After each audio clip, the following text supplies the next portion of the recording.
Voilà, je reviens sur la composition des fonds et les choix des fonds. Quand on parle des fonds, on parle des polices, des caractères qu'on utilise dans une composition. Voilà.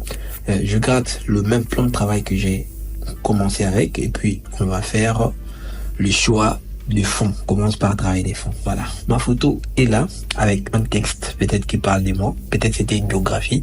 Oui, mais non. Comment je peux illustrer ma photo? Il faut savoir, il y a plusieurs fonds qui circulent sur l'internet que tu peux utiliser, mais il faut se démarquer en composant un fond qui est très très unique. Donc pourquoi ça va t'éviter qu'on te dise que je l'ai vu quelque part, si tu as fait la polycopie, oui, ça va t'aider à éviter, voilà. Et puis il faut savoir, il y a des types de fonds qu'on utilise, des types de fonds, les fonds que tu peux utiliser. Donc je voulais dire, il y a des types de fonds qu'on utilise couramment. Il y a le fond réalisme.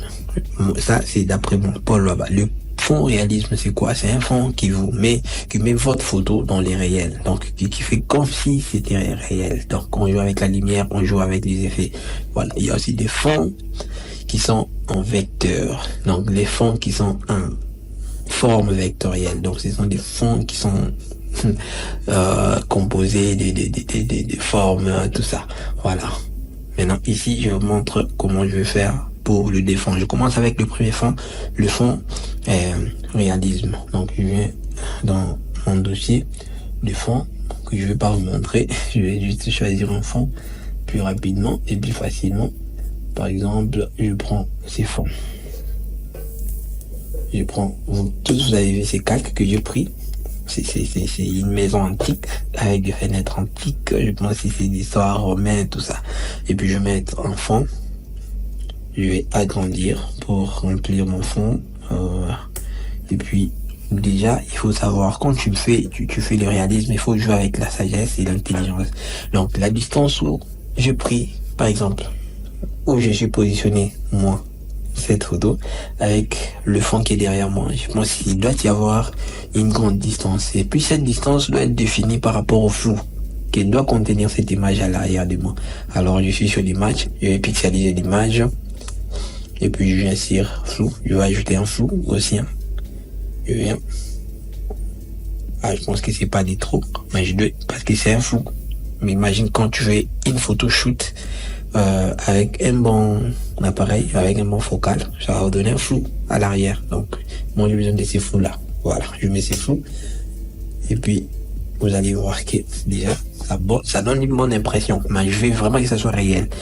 Bon, quand tu fais aussi une photo shoot, donc ça, il faut être vraiment réalisme. Quand tu fais déjà des fonds, il faut être réaliste.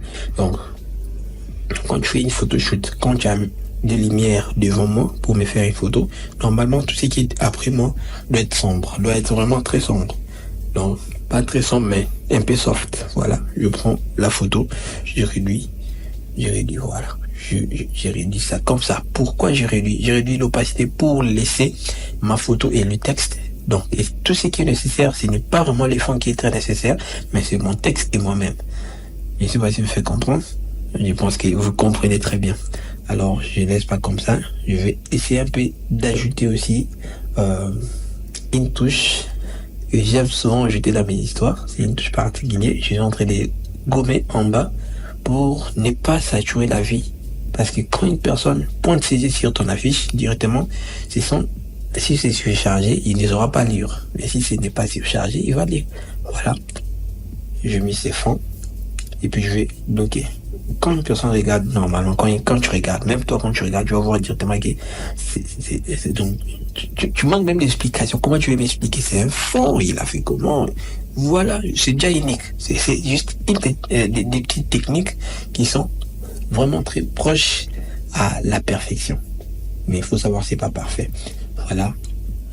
Après avoir fini ici, je vais vous faire comprendre que je dois faire uniformaliser la lumière générale sur cette affiche. Comment je peux faire? J'ai plusieurs propositions. Tu peux prendre le calque ici, le calque de la lumière que j'avais créé pour la lumière en 3D pour les dorés. Je vais dupliquer et puis je l'amène au-dessus de tout. Quand je l'amène au-dessus de tout, Je vais zoomer, je vais l'agrandir, je vais placer ici à côté de moi, et puis je vais diminuer un peu, je vais diminuer encore, monsieur, voilà. Vous allez voir que donc c'est comme si tout était dans une seule photo, même avec les textes, mais non. Je peux aussi enlever, si je trouve que ce n'est pas assez bon, je peux enlever. Quand je enlève, je vais aller chercher un fond qui contient de lumière.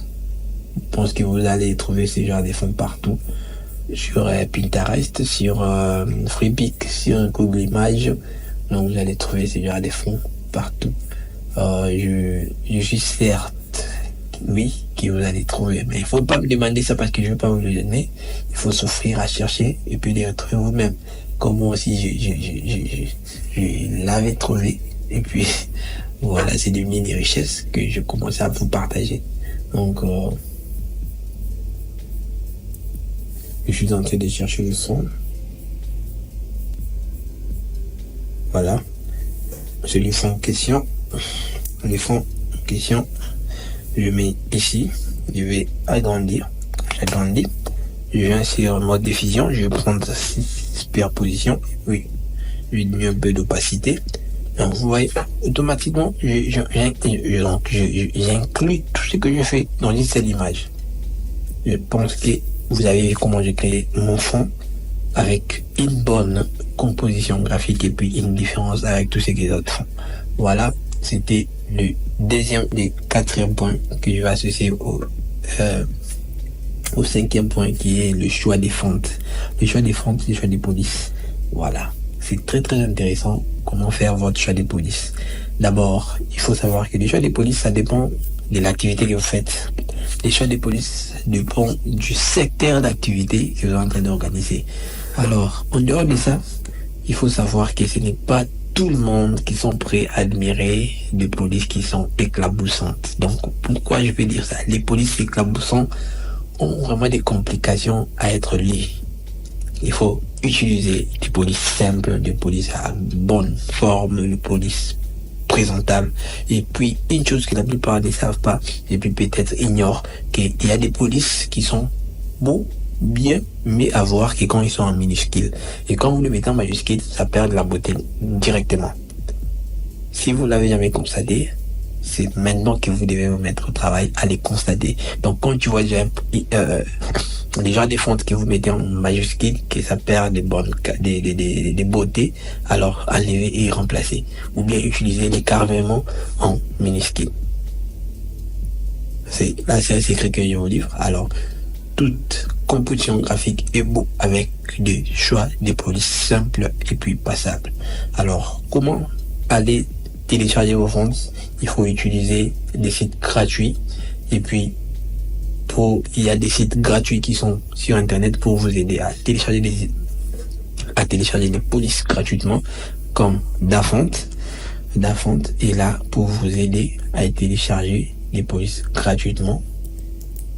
Dafont.com. À part Dafont.com, on a aussi Google Font. À part Google Font, il y a encore